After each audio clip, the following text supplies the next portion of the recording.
Hola, muy buenos días. Soy Mayra Agüero y desde Río Grande, Zacatecas, te invito a aprender el versículo de memoria de esta semana. Y él respondió: soy hebreo y venero al Señor, Dios de los cielos, que hizo la tierra y el mar. Jonás 1:9. Que Dios te bendiga. A lo largo de la historia, Dios ha escogido mensajeros para llevar advertencias y llamados al arrepentimiento a pueblos que se encuentran lejos de su voluntad. La mayoría de estos mensajeros aceptaron con valentía su tarea, sabiendo que no sería fácil. Sin embargo, hay excepciones que nos dejan ver el lado más humano de quienes fueron llamados por el cielo. Uno de ellos fue Jonás. Su historia nos muestra lo que sucede cuando el temor, el prejuicio o la incomodidad nos alejan de cumplir la voluntad de Dios. Pero también nos revela algo más profundo, como el mensaje de salvación no depende de la perfección del mensajero, sino del poder y la misericordia del que lo envía. Cuando Jesús hizo referencia a Jonás, no lo hizo como una simple anécdota o una lección moral.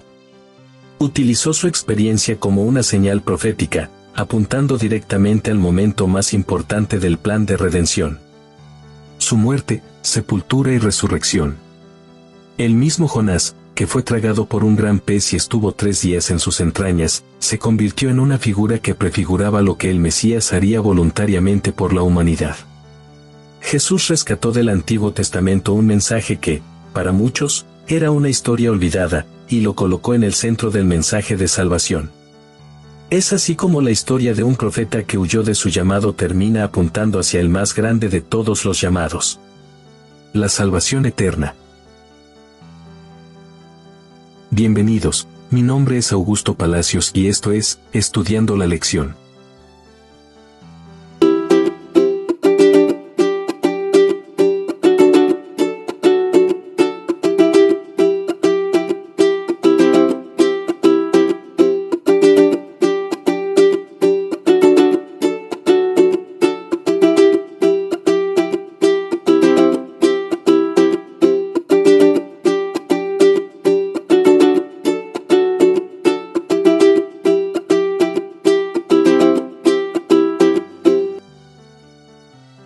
Domingo, 22 de junio. El profeta renuente. El libro de Jonás comienza con una orden clara. Dios llama a su profeta para ir a Nínive y proclamar un mensaje de juicio. Pero Jonás no responde con obediencia, sino con huida. En lugar de dirigirse al este, hacia Asiria, toma rumbo opuesto y desciende a Jope, buscando embarcarse rumbo a Tarsis, una ciudad ubicada en la actual España. La intención de Jonás es clara. Quiere escapar de la presencia del Señor, aunque irónicamente él mismo reconoce en Jonás 1:9 que adora al Dios que hizo el cielo, la tierra y el mar. Pretender huir del Creador del universo resulta, por decirlo menos, una paradoja evidente. No obstante, en su desobediencia, Jonás no pierde su valor profético. Dios utiliza su negativa como parte del mensaje. La tormenta, el mar embravecido, el temor de los marineros, y la admisión de culpa del profeta son todos elementos que conducen a un momento de reflexión para todos los involucrados. Cuando Jonás es lanzado al mar, no es castigado con la muerte inmediata, sino que Dios provee un gran pez que lo traga y lo mantiene con vida por 3 días. En ese tiempo, Jonás ora, se arrepiente, reconoce la soberanía de Dios y es finalmente liberado. Este episodio fue citado por Jesús para ilustrar lo que estaba a punto de hacer por la humanidad. En Mateo, capítulo 12, versos 38 al 42, Jesús hace referencia a los 3 días de Jonás en el vientre del pez como un paralelo a sus 3 días en la tumba. Pero no solo eso. También resalta la diferencia de actitud entre los habitantes de Nínive y los líderes religiosos de su tiempo. Mientras los ninivitas se arrepintieron ante la predicación de Jonás, los fariseos, con todos sus privilegios espirituales, rechazaban al Hijo de Dios en persona. Jesús no solo se identifica con Jonás en su experiencia, sino que establece un juicio contra quienes, teniendo mayor luz, no muestran arrepentimiento. El mensaje de Jonás tenía un componente incómodo: llamar al arrepentimiento a una ciudad violenta y temida. Los asirios eran famosos por sus prácticas crueles, por la brutalidad de sus conquistas y por la forma despiadada en que trataban a sus enemigos. No es de extrañar que Jonás no quisiera ir. Desde una perspectiva humana, parecía una misión suicida. Pero detrás de ese llamado había un propósito mayor. Mostrar que la misericordia de Dios no conoce fronteras. La misma gracia que había alcanzado a Israel estaba disponible para Nínive. El arrepentimiento no era solo para los que vivían dentro de las fronteras del pueblo escogido. Era una invitación abierta para todos los que, al escuchar la voz de Dios, decidieran cambiar su camino. En Jonás 1:9 leemos una declaración que resuena con fuerza profética. Soy hebreo, y venero al Señor, Dios de los cielos, que hizo la tierra y el mar. Esta confesión lo conecta directamente con el mensaje del primer ángel de Apocalipsis 14, que llama a adorar al Creador.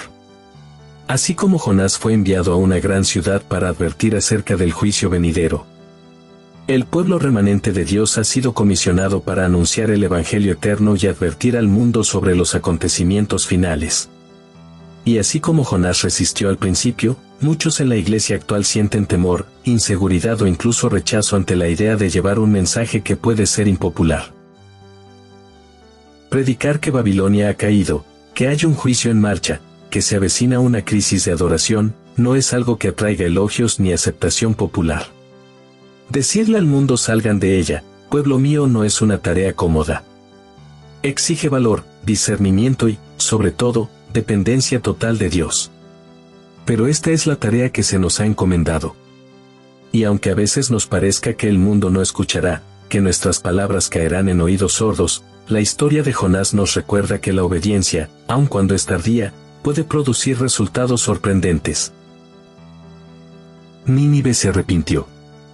Los ninivitas creyeron en el mensaje y actuaron. Fue una victoria espiritual que sorprendió incluso al propio profeta, quien terminó molesto por la misericordia divina. Esta reacción final de Jonás nos muestra una realidad incómoda. A veces el pueblo de Dios no está preparado para el éxito del mensaje.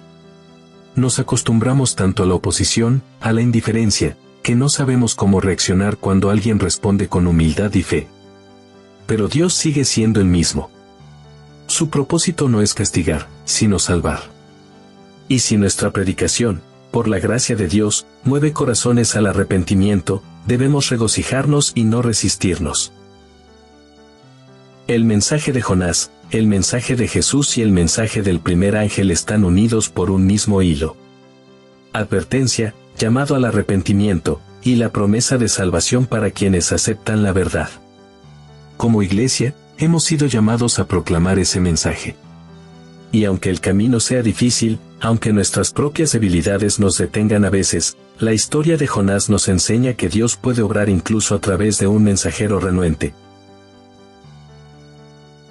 Te invito a seguirme en mis redes sociales, Facebook, Instagram, Threads y X, donde cada día, de domingo a viernes, publicamos 2 preguntas en punto de las 2 de la tarde y las 8 de la noche.